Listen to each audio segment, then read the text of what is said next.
जिस समय भगवान कन्हैया गोकुल को छोड़ करके मथुरा को चले जाते तो सारी गोपिका कहती हैं भगवान कन्हैया के ब्रह में परेशान है और कहती हैं क्या कि जब ये तकदीर फूट जाती है और डोर चाहत की टूट जाती है, मुद्दतें गुजर गई जिन्हें मिलने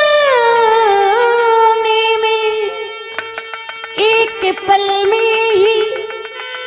टूट जाती है।